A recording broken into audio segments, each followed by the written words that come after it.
Hello everyone, आज के इस वीडियो में हम बात करेंगे सुपर हीटेड वेपर क्या होता है और कंप्रेस्ड लिक्विड क्या होता है। तो सबसे पहले आप यहाँ पे देखेंगे ये एक टीएस डायग्राम ड्रॉ किया हुआ है मैंने। टी जिसमें आपका कोऑर्डिनेट है और एस अब्सिस है। टी मतलब टेम्परेचर और एस का मतलब है एंट्रोपी, ठीक है। और ये आपने सैचुरेशन कर्व या वेपर डोम बनाया हुआ है। आपको मालूम है यहाँ से यहाँ तक ये बेसिकली सैचुरेटेड लिक्विड लाइन होती है, ठीक है। और यहाँ से यहाँ तक ये सैचुरेटेड वेपर लाइन होती है। और जहाँ पे सैचुरेटेड लिक्विड और सैचुरेटेड वेपर लाइन मीट करती हैं उसको हम बोलते हैं क्रिटिकल पॉइंट, है ना। कॉम्पिटिटिव एग्जाम में ये भी पूछा जाता है कि क्रिटिकल पॉइंट की पे प्रेशर और टेम्परेचर की वैल्यू कितनी होती है। तो प्रेशर की वैल्यू होती है around 220 bar and temperature is 374 degree Celsius.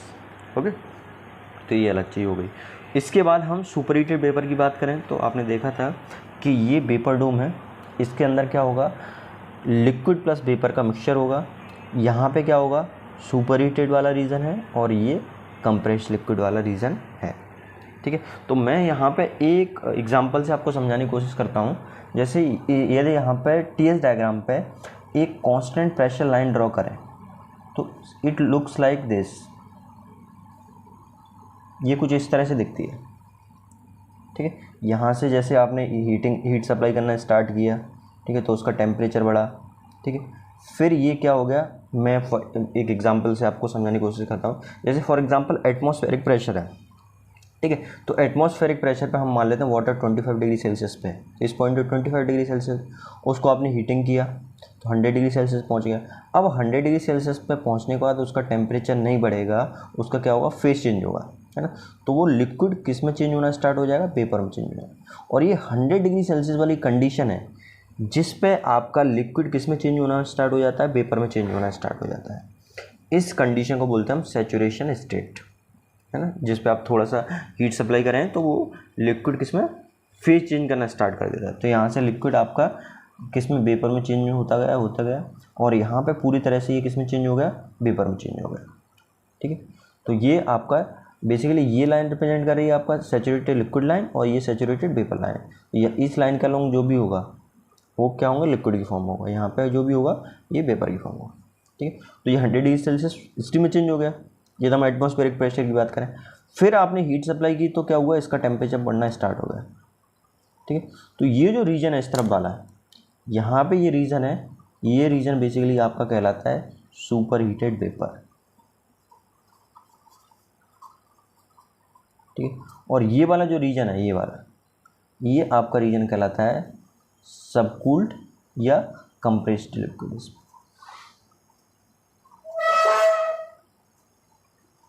ठीक, तो आप एक चीज़ यहाँ से फिगर आउट कर सकते हैं कि यहाँ पे जो टेम्परेचर है वो क्या कहलाएगा, सैचुरेशन टेम्परेचर, ठीक है। और वेपर का सैचुरेशन टेम्परेचर, यदि आपका दिया हुआ टेम्परेचर है ना वो सैचुरेशन टेम्परेचर से ज़्यादा है, ठीक है। यदि आपके पास जो वेपर है उसका टेम्परेचर सैचुरेशन टेम्परेचर से ज़्यादा है तो ऑब्वियसली वो कैसे होंगे, सुपर हीटेड वेपर। क्योंकि ये जैसे ही आपका सैचुरेशन टेम्परेचर अचीव हो गया उसके बाद आप हीट सप्लाई कर रहे हो, टेम्परेचर बढ़ रहा है, तो सुपर हीटेड वेपर का रीजन मिल रहा है ना। हम दूसरे तरीके से ये बोल सकते हैं कि सुपर हीटेड वेपर का जो टेम्परेचर होगा वो उसके सैचुरेशन टेम्परेचर से हमेशा क्या होगा, ज़्यादा होगा, ठीक है। अब इसमें एक चीज़ आप ये भी होता है कि कितनी सुपर हीट है ना, ये मेज़र करना है कि कितनी सुपर हीट है। तो इसके लिए एक पैरामीटर होता है डिग्री ऑफ सुपर हीट, उसको बोलते हैं, ये मैंने पिछले वीडियोस में बताया है, डिग्री ऑफ सुपर हीट।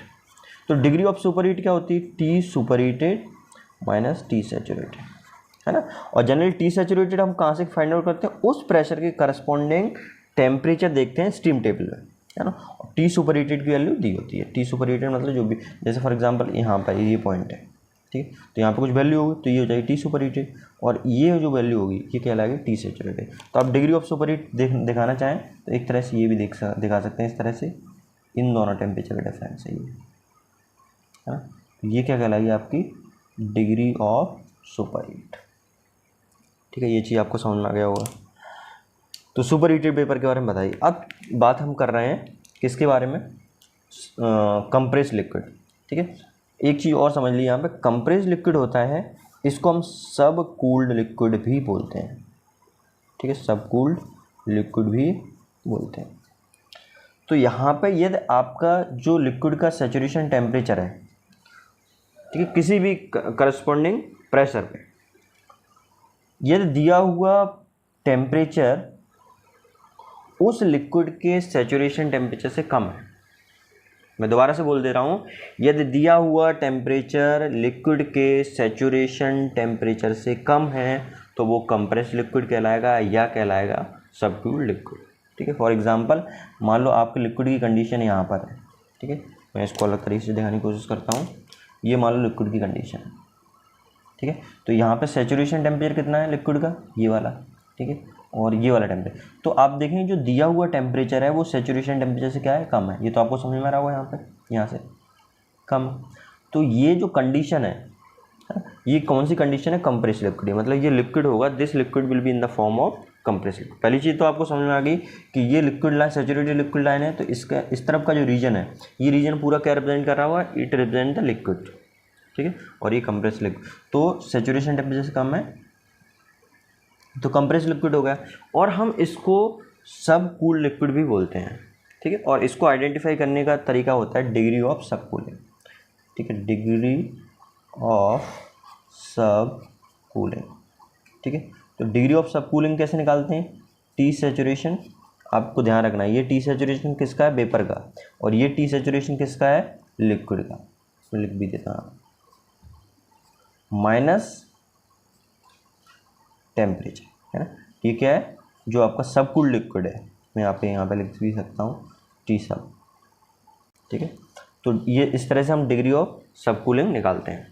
अब सब कूलिंग या कंप्रेस लिक्विड की कंडीशन है कब कब बन सकती है वो आप देख सकते हैं, जब आपका इंथैल्पी है, लिक्विड का स्पेसिफिक वॉल्यूम और इंथैल्पी है वो सैचुरेटेड लिक्विड से क्या हो, कम हो, ठीक है। इंथैल्पी कम होने का मतलब सीधा सा प्रैक्टिकली हम समझें कि आपने जो हीट सप्लाई की है उसको, वो हीट सप्लाई कम है, जितनी हीट आपको सप्लाई करना चाहिए उस लिक्विड को सैचुरेटेड लिक्विड में चेंज होने के लिए, है। तो ऑब्वियसली आपको यहाँ से भी समझ में आता है कि ये इस लाइन के अलॉन्ग जैसे ही आप आगे जाओगे तो इंथैल्पी क्या होगी, बढ़ती जाएगी।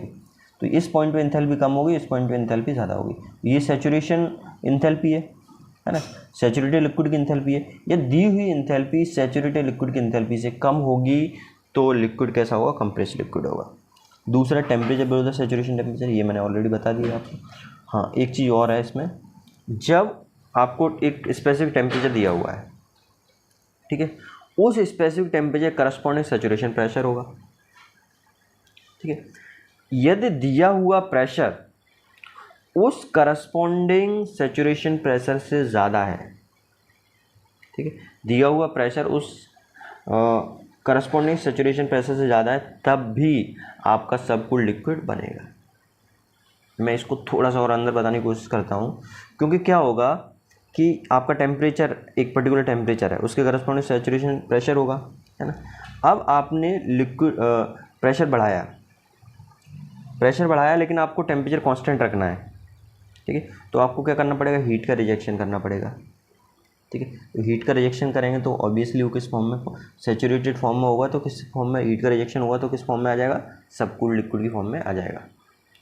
भाई आपको प्रेशर बढ़ा रहे हैं लेकिन आपको टेम्परेचर कांस्टेंट रखना है, तो प्रेशर बढ़ाएंगे तो ऑब्वियसली क्या होगा, टेम्परेचर बढ़ना चाहेगा, लेकिन आपको टेम्परेचर चूँकि कांस्टेंट रखना है तो आपको हीट का रिजेक्शन करना पड़ेगा।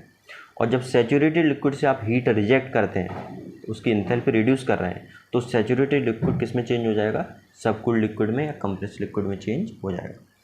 दूसरी एक चीज़ और है इसमें इम्पॉर्टेंट, कि जो कंप्रेस्ड लिक्विड होते हैं, है ना, बेसिकली ये इनकम्प्रेसिबल फ्लूइड में आते हैं, है ना, क्योंकि लिक्विड क्या होते हैं, इनकम्प्रेसिबल होते हैं। तो इसकी जो